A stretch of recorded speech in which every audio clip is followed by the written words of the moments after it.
Good afternoon and welcome. आप देख रहे हैं आज का बाजार जागरण बिजनेस के डिजिटल प्लेटफॉर्म पे। एक नज़र बाजारों का हाल देख लेते हैं। आज खोले तो हम बिल्कुल फ्लैट थे, लेकिन एक अच्छी रिकवरी हमको खुलते ही देखने को मिली थी। और जो निफ्टी ने हाई लगाया था वो था 24,791 का, लेकिन उसके बाद एकाएक बिकवाली का दौर शुरू हुआ हमारे प्रोग्राम शुरू करने से थोड़ा ही पहले। और निफ्टी जो है वो लाल निशान में भी फिसल चुका था, लेकिन अब फिर से एक रिकवरी देखने को मिल रही है। देखना यह होगा कि बाजार आज संभलता है या नहीं, क्योंकि पिछला हफ्ता काफ़ी भयंकर रहा था बाजारों के लिए, जहां Nifty, mid cap index, small cap index में तेज बिकवाली देखने को मिली थी। Nifty lost around 2% last week, और मिड कैप और स्मॉल कैप में भी 3 से 4% की गिरावट देखने को मिली थी। लेकिन कहीं ना कहीं अब रिकवरी के संकेत जो मिल रहे हैं, लेकिन कितनी सस्टेनेबल होगी ये रिकवरी, ये जानना बहुत ज़रूरी है। आरबीआई की पॉलिसी अक्टूबर 1 को है, एमपीसी की बैठक शुरू हो चुकी है। हालांकि मेजॉरिटी ऑफ द इकोनॉमिस्ट जो है वो बिलीव करते हैं कि ब्याज दरों में कटौती इस बार नहीं होगी, संभावनाएं कम लग रही है। रेपो रेट अभी 5.5% के आसपास है, लेकिन देखना ये होगा कि कमेंट्री कैसी होती है। और आरबीआई के गवर्नर जो है वो ग्लोबल सिनेरियो में क्या कमेंट्स पेश करते हैं, और इन्फ्लेशन के टारगेट्स और जीडीपी की ग्रोथ कैसे देखते हैं आने वाले क्वार्टर्स में। वहीं यूएस और इंडिया के ट्रेड डील की जो बातचीत है वो बिल्कुल जारी है। वहाँ से कुछ सकारात्मक, अभी पॉजिटिव कुछ सुनने को नहीं मिला है, लेकिन अभी भी माना जा रहा है कि कहीं ना कहीं ट्रेड डील की संभावनाएं हैं वो जो है वो बढ़ रही है, जिससे हम क्लोजली ट्रैक करेंगे। दूसरा ये है कि ये ट्रंकेटेड वीक है। अक्टूबर 2 को छुट्टी है, तो आपके पास 4 ही ट्रेडिंग सेशंस होंगे इस हफ्ते में बाजार में ट्रेड करने के लिए। और मैक्रो डेटा है, इंडस्ट्रियल प्रोडक्शन, एचएसपीसी, पीएमआई, मैन्युफैक्चरिंग, जो बाजार को कुछ दिशा दे सकता है। अभी निफ्टी की बात करें तो निफ्टी इस समय करीबन 15 अंक की मजबूती के साथ कामकाज कर रहा है, अब फिर लाल निशान में आ चुका है। और सेंसेक्स 42 अंक नीचे कामकाज करते हुए। बैंक निफ्टी आज थोड़ा बहुत सहारा तो दे रहा था, लेकिन अब फिजल आउट होते हुए। और इंडिया विक्स में करीबन 1.5% का इजाफा देखने को मिल रहा है, और 11.60 के आसपास आ चुका है। बाजार की दिशा और ऐसे बाजार में आपको क्या करना है, इस पे हम चर्चा करेंगे। हमारे साथ बहुत ही खास मेहमान जुड़ चुके हैं, mister Gaurang Shah. He is head investment strategist at Geojit financial services. Very good afternoon Gaurang sir, thank you for taking out time. बहुत बहुत धन्यवाद गीतू जी, आपका इस मंच पर आमंत्रित करने के लिए। सभी को प्रणाम और शुभ दिन। गौरांग सर, बाजार ने तो परेशान कर रखा है। Last week was pathetic. ये दिन की शुरुआत तो थोड़ी बहुत पॉजिटिव हुई थी, लेकिन हम जो रिकवरी थी उसको फिजल आउट होते देख रहे हैं। क्या लगता है आपको?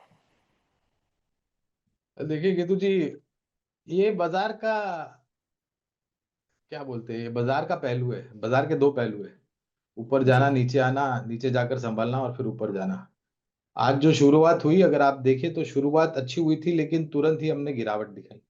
गिरावट जी। दिखाने के बाद फिर हमने सर्वोच्चम स्तर बनाया। हमने प्रयास किया था, करीबन 24,785 के आसपास गए, और फिर वहां से हम वापस निरुड़ के और करीबन 8 अंकों की गिरावट अभी हम देख रहे हैं। तो ये उतार करेक्ट। चढ़ाव बना रहेगा मेरे ख्याल से। इस हफ्ते क्रेडिट पॉलिसी है, जैसे आप बता रहे थे, बुधवार को 1 अक्टूबर को। और जी। अंतर्राष्ट्रीय स्तर से भी खबरें आनी है। और अगले हफ्ते 7 या 10 अक्टूबर के आसपास मेरे ख्याल से दूसरी तिमाही के नतीजे आना शुरू हो जाएंगे। तो ये करेक्ट। उतार, मगर एक अच्छी बात है कि मैं ये मानते के चलता हूँ गीतू जी, कि अगर हम 24,600 के नीचे जाकर के बंद नहीं देते हैं, तो शायद ऊपर तरफ का जो दायरा है वो बना रहेगा। और अगर हमने ओके। 24,700, 24,725 के पार जाकर के बंद दे दिया, तो 24,950 और 25,000 देखने में ज्यादा समय नहीं लगेगा। लेकिन अगर 26,000 निर्णायक तरीके से टूट जाता है गीतू जी, तो शायद 24,400 और 24,300 भी देखने की तैयारी रखनी चाहिए, जिसकी संभावना मुझे कम लग रही है। हमें लग रहा है कि ऊपर की तरफ का जो पलड़ा है वो ज्यादा भारी। चलिए, शुरुआत आरबीआई पॉलिसी से करते हैं। और गौरांग, आपकी क्या एक्सपेक्टेशंस है? हालांकि मेजॉरिटी ऑफ द इकोनॉमिस्ट से कि इस बार स्टेटस को मेंटेन होगा, और कमेंट्री पे तो सबकी नजर रहती है। मुझे आश्चर्य नहीं होगा, शायद जो लोगों की उम्मीद है कि ब्याज दरों में कटौती नहीं होगी, हम्म। मुझे लग रहा है कि शायद 25 बेसिस पॉइंट की कटौती हो सकती है। ये मेरा अनुमान है, मैं कितना सही गलत मुझे नहीं पता। और उसके साथ करेक्ट। साथ शायद आरबीआई गवर्नर की टिप्पणियां मेरे ख्याल से ज्यादा महत्वपूर्ण रहेगी। और जी। ये संभावना कटौती की मैं इसलिए बता रहा हूं, क्योंकि काफी सारी परिस्थितियों से हम जूझ रहे हैं, खास करके अंतर्राष्ट्रीय स्तर से। देखिए, स्थानीय मार्केट में कोई परेशानी नहीं, स्थानीय मार्केट में जी। सब कुछ ठीक ठाक चल रहा है। लेकिन जी। अंतर्राष्ट्रीय स्तर से जो हमारे कुछ क्षेत्र के ऊपर, अर्थव्यवस्था के ऊपर दबाव आ रहा है, उसको लेकर जी। के शायद थोड़ी बहुत राहत आरबीआई माफ कीजिएगा, मॉनेटरी पॉलिसी कमेटी के मेंबरान ये सिफारिश करेंगे आरबीआई गवर्नर को, और गवर्नर साहब हमारे और आपके समक्ष शायद 1 अक्टूबर यानी कि बुधवार के दिन एक 25 बेसिस पॉइंट की कटौती होने की संभावना लग रही है। और अगर ऐसा होता है गौरांग, तो interest rate sensitive sectors, banking, auto, real estate, क्या पसंद आएगा आपको? And NBFCs, I mean major beneficiaries जो है वो एनबीएफसीज रहेंगे, their cost of funds will come down. बिल्कुल गीतू, और मुझे लग रहा है पूरा वित्तीय ब्रह्मांड जो है हमें पसंद आता है। हमने पहले भी चर्चा करी है, निजी हम्म। क्षेत्र की बैंक, सरकारी बैंक और मजबूत एनबीएफसीज। हम्म। अभी एनबीएफसीज में सब कुछ आ जाता है, small payment banks, micro finance, housing finance companies वगैरह वगैरह। और उसके साथ साथ मुझे लग रहा है कि ये जो रुपए में भी मेरे ख्याल से थोड़ा सकारात्मक दृश्य आपको दे, 88.70 के आसपास चल रहा था रुपया पिछली बार में। इसमें हमें लग रहा है कि रुपए में थोड़ी बहुत मजबूती डॉलर के सामने आनी चाहिए अगर ब्याज दरों में कटौती। हम्म। चलिए कुछ ऐसे काउंटर्स देखते थे जहां निफ्टी में आज जो निफ्टी को संभाल रहे हैं उसमें इंडसइंड बैंक है, क्योंकि मैनेजमेंट चेंज हुआ है उसके बाद एक सकारात्मक जो रुझान है ब्रोकिंग हाउसेस से इंडसइंड बैंक पे रिपोर्ट्स भी बहुत सारी आई है, और ये स्टॉक जो है आज 2% ऊपर कामकाज करते हुए। बीईएल को एक बड़ा ऑर्डर मिला है, 30,000 करोड़ का मिसाइल डील की है उन्होंने, उसके चलते हुए एक अच्छा रुझान देखने को मिल रहा है। फिर से 400 के ऊपर बीईएल का स्टॉक का कामकाज करते हुए 2% का इजाफा। टाइटन में बहुत दिनों के बाद आज एक अच्छा रुझान देखने को मिल रहा है। गोल्ड के प्राइसेस ऑल टाइम हाई पे है आज भी, अभी भी अगर आप देखेंगे तो गोल्ड ऑल टाइम हाई पे है। Silver is moving towards all time high, silver में भी काफ़ी अच्छा एक इजाफा देखने को मिल रहा है। और टाइटन के क्योंकि अब फेस्टिव सीजन आ रहा है, धनतेरस आएगा, गोल्ड की बिक्री बढ़ेगी, डिमांड थोड़ी कम तो हुई है पर पीपल विल सर्टनली बाय, तो उसके चलते हुए टाइटन के स्टॉक में आज 1.5% का इजाफा है। हिंडाल्को, इटर्नल, कुछ अन्य काउंटर्स जहां 1 से 1.25% का इजाफा इस समय देखने को मिल रहा है। बीईएल की बात करते हैं गौरांग, आपका I know it's your favourite stock BEL. 30,000 crore का मिसाइल डील के बाद इस स्टॉक में आज करीबन 2% का इजाफा है। सो हाउ डू यू, ये डिफेंस सेक्टर की बात करते हैं गौरांग, पूरा डिफेंस में बहुत सारे ऑर्डर्स मिल रहे हैं, बहुत सारे जॉइंट वेंचर्स हो रहे हैं, बहुत सारे एमओयूज साइन हो रहे हैं। So defence as A sector कैसा लगता है आपको, और डिफेंस में आपकी बाइज क्या होंगी इस समय? तो कई बार चर्चा की है, आज भी अच्छा लगता है भारत इलेक्ट्रॉनिक्स बीएल। हम्म।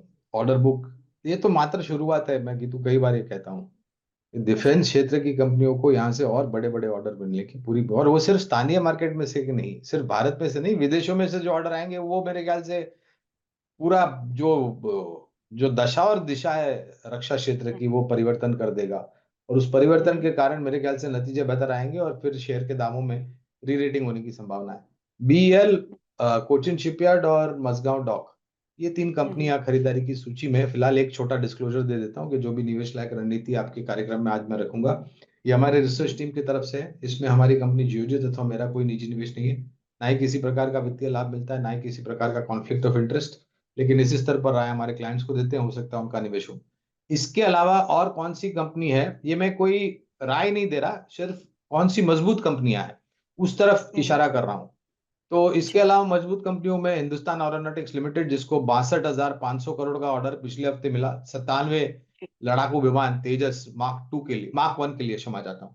जी। गार्डन रिच शिप बिल्डर है, भारत हम्म। भारत डायनामिक्स है।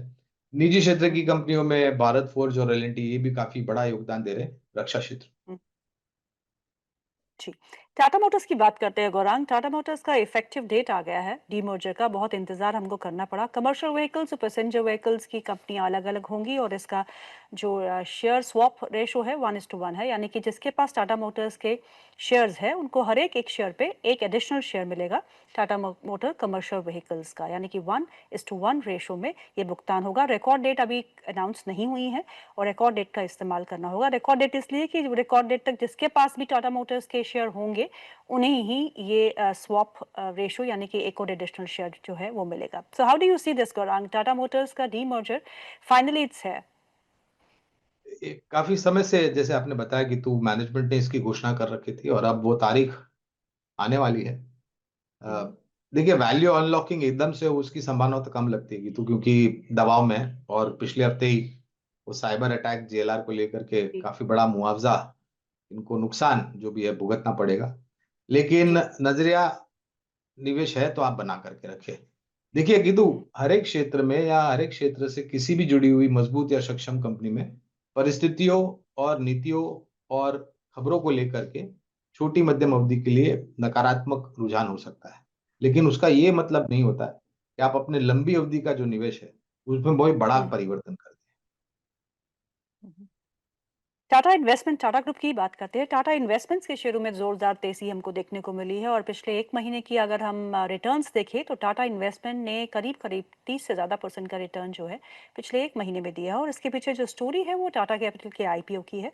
और फाइनली वो भी अब हमको सुनने को मिल रहा है कि 6 अक्टूबर को जो है वो टाटा कैपिटल का आईपीओ जो है वो ओपन होगा। हालांकि उन्होंने आईपीओ के साइज को रिड्यूस किया है, it is around 15,000 crore, but still a very big quantum जो वो बाजार से जुटाएंगे इस समय। तो उसके चलते हुए टाटा इन्वेस्टमेंट के स्टॉक में काफी अच्छा एक रुझान देखने को मिल रहा है। ये holding companies always are available at premium. और टाटा इन्वेस्टमेंट की अगर आप एक रनअप देखें तो काफी अच्छा रनअप हमको देखने को मिला है। Gaurang, any views on this? Well, अभी तक आईपीओ नोट तो आई नहीं है बाहर, तो टाटा कैपिटल के लिए तो टिप्पणी नहीं करूंगा, लेकिन टाटा समूह की कंपनी गीतू बस कभी कभार क्या होता है, नाम ही काफी है, ये होता है। हाँ, और मैंने ये भी कुछ पढ़ा था कि उन्होंने अपने मूल्यांकन कुछ नीचे ला करके खड़े किए हैं। जी अब जी। आईपीओ नोट हमारी रिसर्च टीम निकालेगी तब विस्तार में बात करेंगे। और आपने बात की टाटा इन्वेस्टमेंट की, तो ये आपको याद होगा टाटा सन्स का भी आईपीओ आने वाला था, जी लेकिन फिर जी। कुछ, हाँ, उसको लेकर के इसमें बहुत ऊपर के तरफ के दायरे देखे थे, और फिर कुछ जी। नीतियों में बदलाव करके उसमें कहीं ना कहीं उन्होंने कुछ लूपहोल निकाल करके निकल गए वो। करेक्ट। अ, तो ये आईपीओ आ रहा है करके चहल पहले, लेकिन टाटा इन्वेस्टमेंट कोई राय नहीं है, लेकिन सक्षम और मजबूत कंपनी। गौरव, फार्मा स्पेस पे अब क्या करना है? 100% tariffs on branded patented drugs. अभी तक तो हम बच गए हैं because majority of our exports to US generic space में होते हैं। फिर भी 10 से 15% of the drugs will get impacted. और बहुत धुलाई हुई। फ्राइडे सेशन में देखेंगे तो आप वो खाट से लेके ल्यूपिन, सिप्ला, डॉक्टर रेड्डीज सब में अच्छी खासी गिरावट हमको देखने को मिली। थोड़ी बहुत रिकवरी आज इस स्पेस में देखने को मिली, फिर फिजल आउट हुई। बट वो खाट जैसे काउंटर में जो 8-9% नीचे हो गया था, आज 6% ऊपर की रिकवरी दिखाई है। बट ओवरऑल फार्मा स्पेस में अभी हाथ डालना चाहिए या फिर आप क्लैरिटी का अभी इंतजार करेंगे? देखिए, सबसे ज्यादा चिंता अगर किसी को होनी चाहिए वो है अमेरिका के नागरिक गीतू, क्योंकि हमारी और आपकी चिकित्सा की या हॉस्पिटल के खर्च ऊपर नहीं जाएंगे, अमेरिका में जाने वाले हेल्थ केयर के, डायग्नोस्टिक के, डॉक्टर के पास आप जाएंगे, दवाएं खरीदेंगे, इनका सब दाम पता नहीं क्या होने वाला है उधर।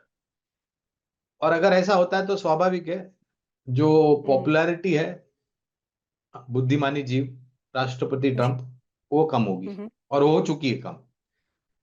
मेरा आकलन ये कहता है कि ये जो 100% टैरिफ है उसका बहुत बड़ा नुकसान भारत में स्थापित जो कंपनियां अमेरिका में कामकाज करती हैं, एक या दो को छोड़ करके ज्यादातर कंपनियों को इतना बड़ा मुआवजा या फिर नुकसान नहीं झेलना पड़ेगा। कि हमारी खरीदारी की राय सन फार्मा में भी है, लुपिन में भी है, सिप्ला में भी है, नाटको फार्मा में, अरबिंदो फार्मा में, ग्लैंड फार्मा में, और जाइडस लाइफ, जाइडस वेलनेस, ये सभी फार्मा क्षेत्र से जुड़ी जो कंपनियां गीतू, यहाँ पर हमारी रिसर्च टीम की तरफ से या तो निवेश बना रहने की या नई खरीदारी की राय है। सो बाय ऑन डिप्स की स्ट्रेटेजी अपनानी चाहिए, राइट? बिल्कुल, क्योंकि देखिए, भारत पूरी दुनिया के लिए एक दवाई की दुकान थी, है और रहेगा। हमारी जो उत्पादन क्षमता है, हमारी जो कैपेबिलिटी है, हमारी जो R&D है, इसके सामने कोई दूसरा देश आने वाले 5-10 साल तक नहीं आएगा, और उसके बाद भी पता नहीं कोई कर पाएगा या नहीं कर पाएगा। तो ठीक है, वो ट्रम्प अपना अपना उसका, देखिए, वो हर कोशिश कर रहे हैं जिससे हम उनकी बातें मान लें, जी। लेकिन हम उनमें से हैं, हम हमारी बुद्धिमत्ता का प्रयोग करेंगे, और हमारे हम हमारी आपकी क्यों नहीं सरकार, सुनते? और वो ना करे तो ठीक है, हम प्रयोग करेंगे। और हमारी सरकार और हमारा प्रधानमंत्री बहुत ही काबिल है, इसमें किसी को संदेह नहीं होना चाहिए। और इसमें ट्विस्ट भी है गौरांग, एक फार्मा को लेके चाइना ने जो इम्पोर्ट ड्यूटी 30% पे थी इंडिया की, वो नील कर दी है। इसे कैसा देखते हैं आप? देखिए ये पूरा जो है ना, ये पूरा जो, अब मैं तो बोलता हूं, मैं तो दंडवत प्रणाम करता हूं राष्ट्रपति ट्रम्प को, और मैं धन्यवाद करता हूं उनको कि भाई उन्होंने जो किया उसके कारण हम जागे हैं और करेक्ट। सकारात्मक जागरूकता आई है कि हम ही हम्म। नहीं, भारत ही नहीं, चीन, रशिया, साउथ अफ्रीका, जो भी ब्रिक्स में देश हैं, अब वो साथ में मिलकर, और उसकी भी डर, उसका भी डर ट्रम्प को है। उन्होंने तो ये भी ट्रम्प बात कर दी कि BRIC nations are against American policies, they are working against America, फलाना ढिकना जो राइट। भी उनको बोला। तो I think it's good to see this togetherness, और हमारी जो निर्भरता अमेरिका पर थी उसको कम करने की जरूरत थी, हमारी नहीं, बाकी अन्य देशों की।